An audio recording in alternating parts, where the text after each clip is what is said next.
Andy, where did that game get away from you, do you feel? I think it's our poorest performance of the season, I've got to be honest, Phil. I think both without the ball, we didn't win enough duels, we didn't win enough battles, we didn't win enough first contacts, we didn't win enough headers, we didn't win enough second balls. And then when you get the ball back, you have to continue to show that the bravery to get on the ball and play the game that we're trying to play. And perhaps we got caught in between a little bit in terms of then going more direct and into the front. And yeah, the team who played the best won the game. You went with two up top today. That was a notable, two out-and-out strikers rather. That was obviously an attempt to be a bit more positive. Did that maybe hinder things in terms of how you got the messages out there and changing your style a little bit? No, we've had time to work on it. We worked on yesterday out here on the pitch. We went with the group of players we had available, and we thought by playing two up top we would cause them problems. Obviously everyone knows where Ryan and Uche are in terms of fitness and where we're trying to get them from and where we're trying to get them to. So that was a decision we made. We lost a couple of players yesterday morning in training, but listen, we got on with it, we were prepared well, the players knew what was expected of them. But it's important that collectively now we all go away and be included, and you look at yourself and are you currently producing your best? If not, why not? And what can you do to make sure that your performance is better? Because this is about all of us.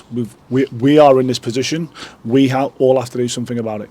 From what you just said there, I take it, would that be Ben Garrity and Jason Lowe there? You lost a couple in training yesterday. They're notable by their absence today. Well, obviously Mitch and Kofi came off on Tuesday night, and we're obviously going to miss the game through injury. And we do testing match day +2 to see where the players are at. And there was some doubt about both players, and we looked at it yesterday morning. And I have to look at the longevity, the not just the short term, the next game, and think, am I putting those players at risk by playing them out there today? And my decision, having spoken to the medical team and spoken to both players, I thought I was. So hence why they both weren't playing.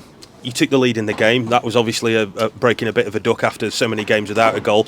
But why couldn't you maintain that momentum after that then to see the game out?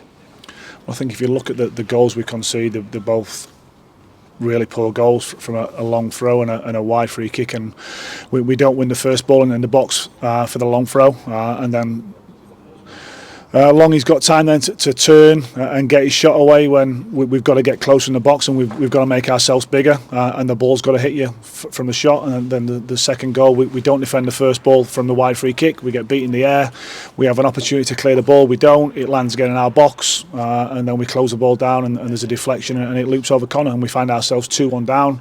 But then I'm then looking at a different kind of composure and bravery to keep doing what I'm asking the players to do, to wait, to play through the pressure wherever it comes from. And we get into decent areas in the final third, but when we get the ball wide and we put the ball in the box, are we proactive, or are we static in the box? Are we getting across our man? Are we going to areas where you need to go into to score a goal? And we're giving the players information, but out there you've got to go and do it when it really matters, when it's real time, when you're out in the arena and things perhaps aren't going so well for you. You've got to keep doing the right things. Is that a self-confidence issue? Maybe some of them don't feel confident enough to do that, and particularly when, as we've seen, the crowd will get on their back if they go backwards.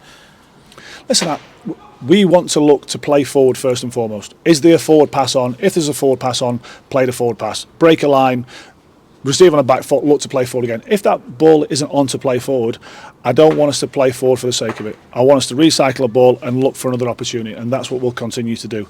But when we get in the final third, we have to have a realisation that when we're putting balls into the box and we're trying to get numbers in the box, there's places in the box that you have to arrive into.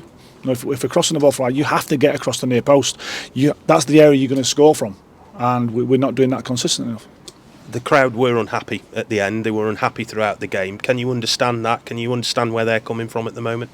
Well, as I said to you yesterday, Phil, the crowd turn up and they want to see our team win. And I understand their frustration totally. We go around at the end and appreciate the guys who stay behind to support the team. But yeah, I 100% understand the frustration. We're all frustrated. Everyone collectively within the football club, around the outside of the pitch, the fans, we're all frustrated. We don't go into any game trying to play poorly individually and trying to play poorly collectively. But at this moment in time, we're finding it difficult to collect points and get wins.